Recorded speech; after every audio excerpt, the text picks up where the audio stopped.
Hey gang, Bill Storm here with you. So this week we're going to unlearn something that you have learned in the past. I know this is very true for me. And we're going to talk about forgetting goals. Forget about goal setting and just focus on the activity. Now, where did that come from? Well, I know for me, whenever I focus on the past, it makes me, or it can make me, kind of depressed, right? Because if I had some goals and it didn't turn out exactly the way I wanted it to, it's very easy for me to beat myself up around those things. And then if I am so obsessed with the goal that I'm constantly thinking about the future, well, that makes me anxious. Has anybody been there before? Okay. So for me, the only thing that really makes sense, and this kind of goes back to my martial arts background, is more of that Eastern type of thought where the only thing that you can control right now is in the present moment, right? So in order to take care of the future, we have to learn how to handle our present moment, our present activity, and just stay focused there. So let's talk about that a little bit. Matter of fact, I was just saying to I was just talking to my son the other day, and I sent him this YouTube video, and it was a story, and it was a story about a student who approached a Zen master. All right, and he said to the Zen master, he said, "Master, how long will it take me to reach enlightenment?" And the Zen master quietly replied, 10 years.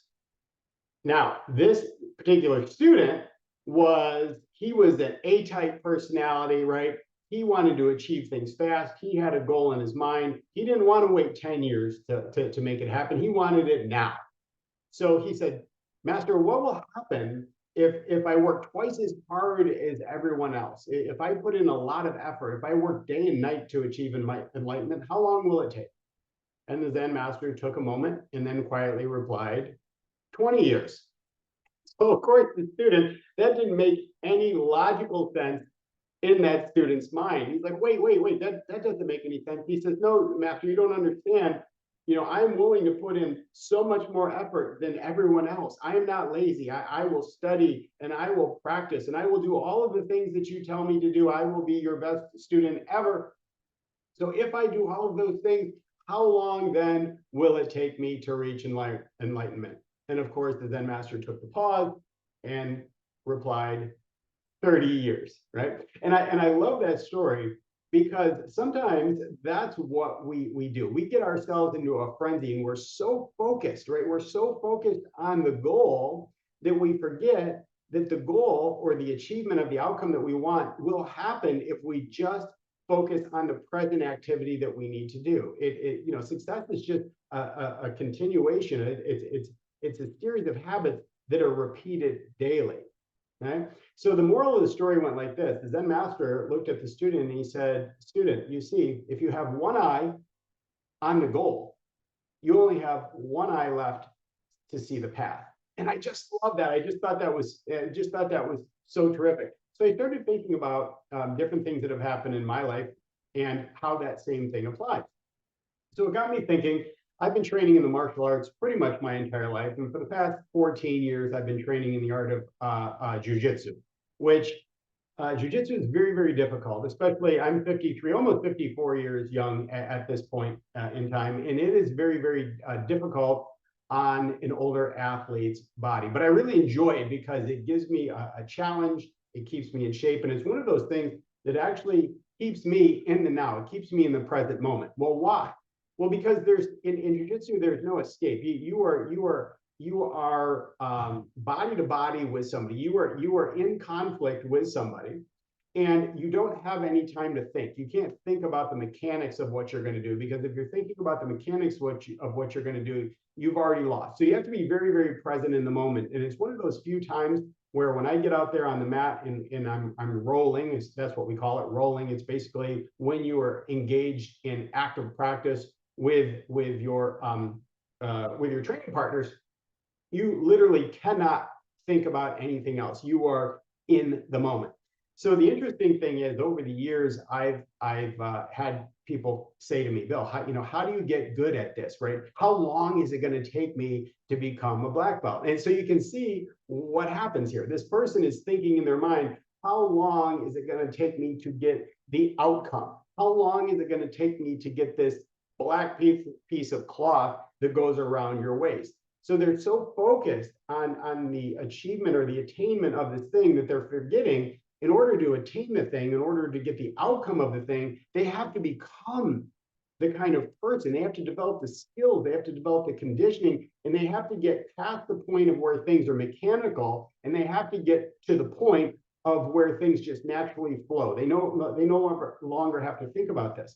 So it's really interesting because there are students that that are in class with me right now. I actually teach a class once a week, and I actually have students in class with me right now that will ask me those same questions. They're like, well, you know, I've been training now for a year, or I've been training for 2 years, or I've been training for 3 years. How long is it going to take me to get my next stripe, which is kind of like an intermediate achievement on the belt? Or how long is it going to be before I get my blue belt? Or how long is it going to be before I get my purple belt?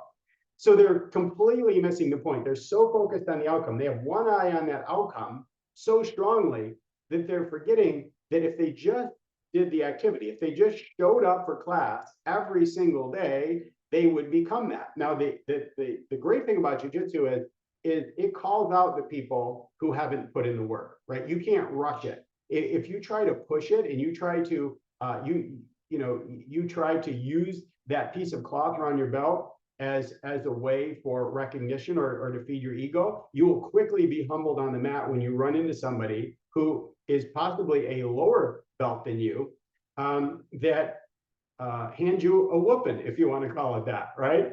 And so in jiu-jitsu, it's one of those few things where you start to learn not to want the outcome, right? You don't want the outcome. Instead, you start to settle in and you start to train for the sake of training, right? You start to do it for the sake of doing the thing. Now, this holds very, very true in business also. I know with me, very, very early on in life, in my teens, I went through all kinds of goal setting workshop. And I heard and repeated mantras like goals you set or goals you get. And it was very Americanized way of looking at something, like look at the goal, break it down, review it constantly. You know, you're constantly focused on that goal, create a vision board and have all this stuff in front of you. But the thing is life isn't static and your business isn't static. So what happens is you don't achieve the outcome that you want in the time that you want it, you can become very depressed about it. So you start living in the path of your past failure, and that starts to affect your ability to perform in the present, and it also affects your dreams for the future, right? You start to get very anxious around the thing. So what has to happen when I say forget the goal, focus on the activity? What I'm saying is you have to start to get to the point where you enjoy the activity or you enjoy the process of building. You have to enjoy the process of becoming the kind of person that will produce the outcome that you want. So it's not the outcome that's important, it's who you become in the process. And it's about enjoying the building phases of the thing. That's what makes it fun. If all you were doing was focused on the end result, you're going to get disappointed every time, because every time you have a setback, all of a sudden you're worried about that setback, or it bothers you, or you start to fear failure in that setback.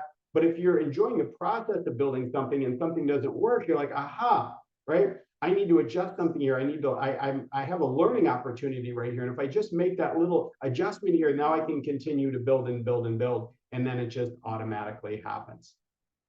So hopefully you'll take some time to think about that today and maybe reflect a little bit on your thoughts around goal setting. Maybe instead of thinking about the outcome that is, somewhere out in the distance, instead of focusing and thinking about that, think to yourself, what is the activity that I need to do today? What is the activity that if I do it today, and if I do it tomorrow, and I do it the day after that, and the day after that, I will automatically get the outcome that I want without thinking about the thing anymore. It's just who I've become in the process. And because I've done the activity, I will get the result. Now, I can also relate that into the process of building a business. I know for me, I am one of those people that can create lists, and I will put pencil to paper and I will make a list. And then as I check off things on the list, I add new things to the list. And then the paper gets too full. So I rewrite the list and rewrite the list and rewrite the list. And that can literally make you absolutely frantic. And the thing is I will write down, or I used to do this, I would write down what my goal was and the steps that I needed to take. And then I would beat myself up about it. And I said, okay, this isn't working. And then I refocus on this thing. And then I would think about a new thing and I would start to write all those things down. And I had done this for years, and it literally would send me in a loop. And then one day I just started to think about it. And I said, I said, this is insanity, right? Why am I doing this? Because I know what happens is as soon as I stop thinking about the thing and I just get back to work and I just say, what is the most productive thing that I can do in this moment that is going to help me take a step closer? What is the actual activity that I need to do? Is the activity that I literally just need to pick up the phone and make 100 outgoing phone calls? Is the activity that I need to create a speaking engagement where I can get in front of 1,000 people? What is the actual thing that is going to move the needle? And the thing is that if I just focused on that activity, if I made the 100 calls every day, if I set up larger speaking engagements where I was in front of a lot of people, would I have to focus on the outcome anymore? Well, of course, we know the answer to that. The answer is no, because the activity leads to the outcome. It's a series of patterns. It's a series of habits. It's a series of behaviors that you create that will produce a result over and over and over again. So there's your minute to win it for today. Hopefully you enjoyed that. If you did, drop me a comment or shoot me a message. Would love to hear from you. Other than that, have an amazing day, and we'll talk to you all real soon.